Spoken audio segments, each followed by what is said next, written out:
আসসালামু আলাইকুম সকলকে চাকরি পরীক্ষার প্রস্তুতি চ্যানেলে স্বাগতম। আজকে আমরা আলোচনা করব 2024 সালের ষান্মাসিকে ষষ্ঠ শ্রেণীর ইংলিশ পরীক্ষার একটি মূল্যায়নের সমাধান আপনাদের মাঝে তুলে ধরব। তো প্রশ্নটি ছিল সেই প্রশ্নটি হলো, suppose you are a member of the reading club at your school. You often meet your classmates to read and discuss books, magazine, newspapers, etc. You and your classmates have just finished reading a newspaper article on living green. You are inspired and have decided to start a green movement. For that, you have to complete the following tasks. যার বাংলা হলো, মনে করো তুমি তোমার বিদ্যালয়ের পাঠচক্রের সদস্য। তুমি প্রায় তোমার সহপাঠীদের সাথে বই, ম্যাগাজিন, সংবাদপত্র ইত্যাদি পাঠ করো এবং আলোচনা করার জন্য দেখা করো। তুমিও তোমার সহপাঠীরা লিভিং গ্রিন নামে একটি সংবাদপত্রের নিবন্ধ পড়া শেষ করেছ। এটা পড়ে তুমি অনুপ্রাণিত হয়েছ এবং তোমার এলাকা সবুজ রাখার সিদ্ধান্ত নিয়েছ।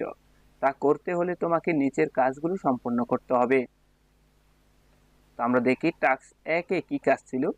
টাস্ক 1-এ কাজ হলো, gate into groups of 4 and discuss what you may do to keep your community green. Note down the main point of your discussion. 4 জনের দল গঠন করে তোমার এলাকাকে সবুজ রাখতে কি করতে পারো তা নিয়ে আলোচনা করো।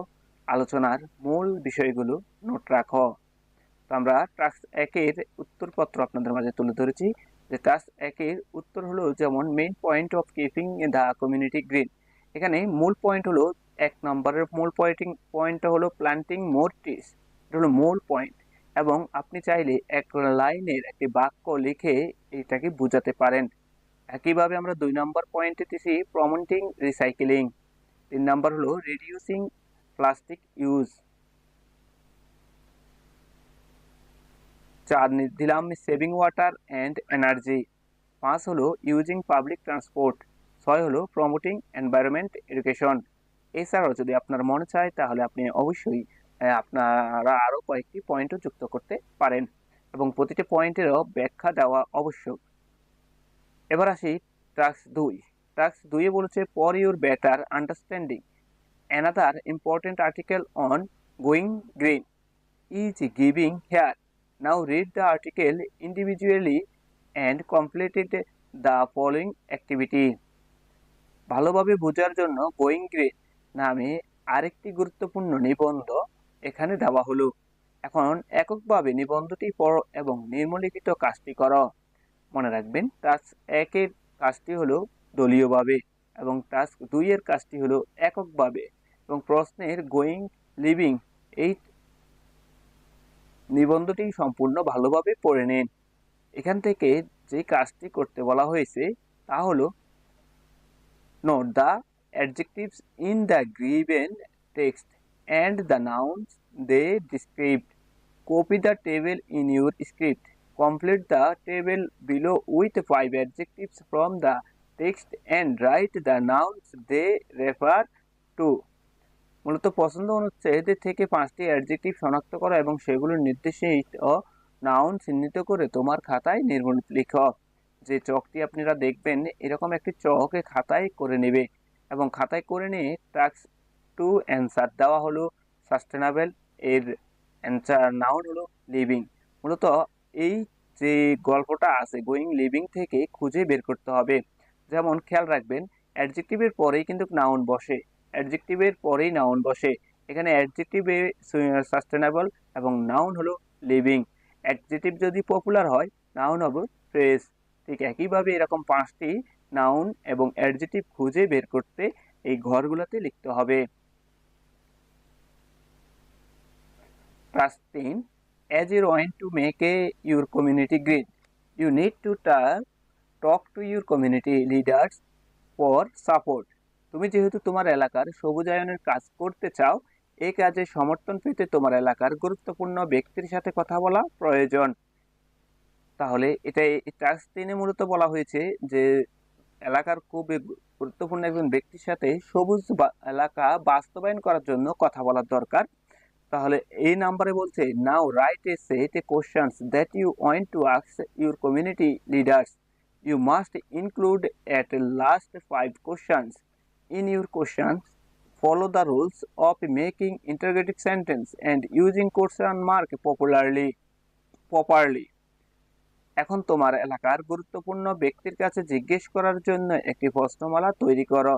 তোমার প্রশ্নমালায় কমপক্ষে 5টি প্রশ্ন থাকবে এবং প্রশ্নগুলো প্রশ্নবোধক বাক্য তৈরি এবং সঠিকভাবে প্রশ্নবোধক চিহ্ন ব্যবহার করার নিয়ম মেনে চলবে।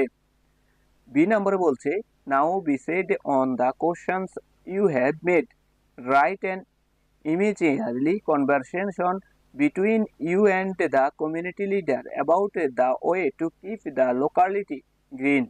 তোমার করা প্রশ্নগুলোর উপর ভিত্তি করে এলাকাটিকে সবুজ রাখার উপায় সম্পর্কে তোমার এবং তোমার এলাকার গুরুত্বপূর্ণ ব্যক্তির মধ্যে একটি কথোপকথন লিখো। তবে এই নাম্বারের যে প্রশ্নগুলো বলেছিল আরো, in your writing you should including the following, তোমার লেখায় নিম্নলিখিত শর্তগুলো অন্তর্ভুক্ত অবশ্যই থাকতে হবে। 1 নম্বর থাকতে হবে আর্টিকেল এ এন্ড দা এর অ্যাপ্রো ব্যবহার থাকতে হবে। 2 নম্বর হলে ফুল স্টপের ব্যবহার থাকতে হবে এবং ক্যাপিটালাইজেশনের ব্যবহার থাকতে হবে।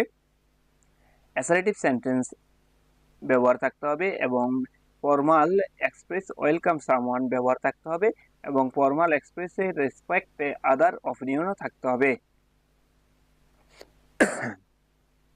টাস্ক 3 এর অ্যান্সার, এই নাম্বারের অ্যান্সার, যেখানে 5টি কোশ্চেনের কথা বলা হয়েছে ইন্টারোগেটিভ এবং প্রশ্নবোধক চিহ্ন অবশ্যই দিতে হবে।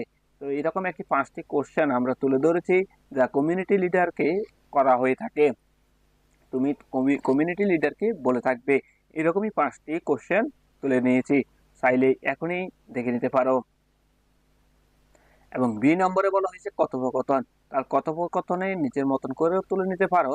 যেমন আমরা প্রথম লাইনে করেছি মাই সেলফ এবং তুমি এবং তোমার এলাকার community leader.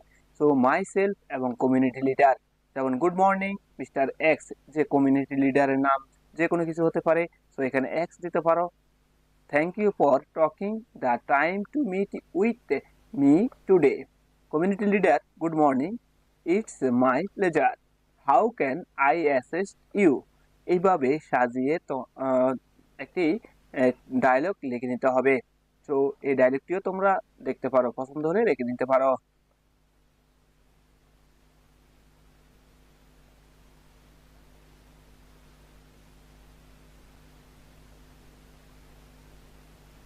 Task 4, green movement is related to human values, especially the kindness of the creator and the values of his creation.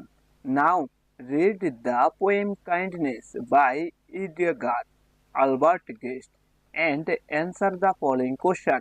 Green movement মানুষের মূল্যবোধের সাথে সম্পৃক্ত, বিশেষ করে স্রষ্টার সৃষ্ট এবং তার সৃষ্টির মূল্যবোধ। এখন লেখা কাইন্ডনেস কবিতাটি ভালোভাবে পড়ে নেবে এবং প্রশ্নগুলোর উত্তর দেবে।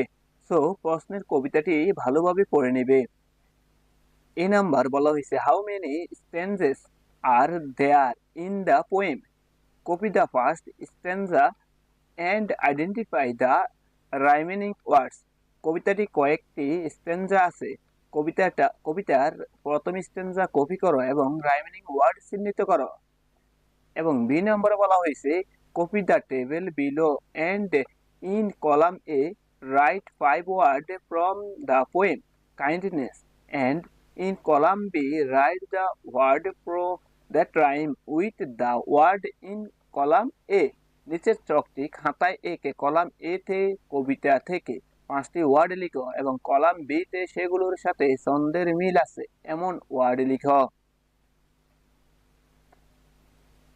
সিতে বলেছে write the last 5 sentence explaining how the theme of the poem kindness related to the concept of living green.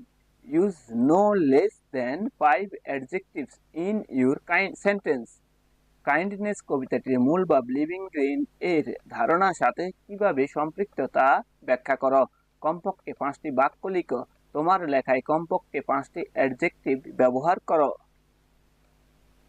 Task সাইডের অ্যান্সার। যেমন প্রথমে আমরা তিনটি এ বি সি এই তিনটি তুলে ধরেছি। এর মধ্যে there are three stanza in the poem kindness. Stanza আছে তিনটি আছে এবং রাইমিং ওয়ার্ড বা স্ট্যান্সাস আর 5টা লাইন এবং সেকেন্ড লাইন। এভাবেই কোন কোন লাইনে স্ট্যান্সাস এবং রাইমিং ওয়ার্ড এগুলো ব্যবহৃত হয়েছে সেগুলোই ব্যবহার করে নিয়েছি।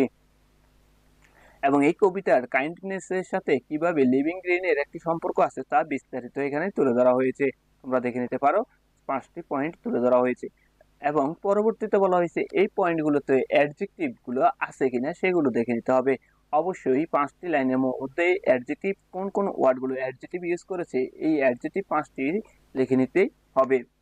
তো এই ছিল আজকের চতুর্থ এই ছিল আজকের ক্লাস 6 এর ইংলিশ প্রশ্নের সমাধান। পরবর্তীতে আমরা অন্যান্য বিষয় নিয়ে আসবো। সেই পর্যন্ত সকলেই ভালো থাকবেন।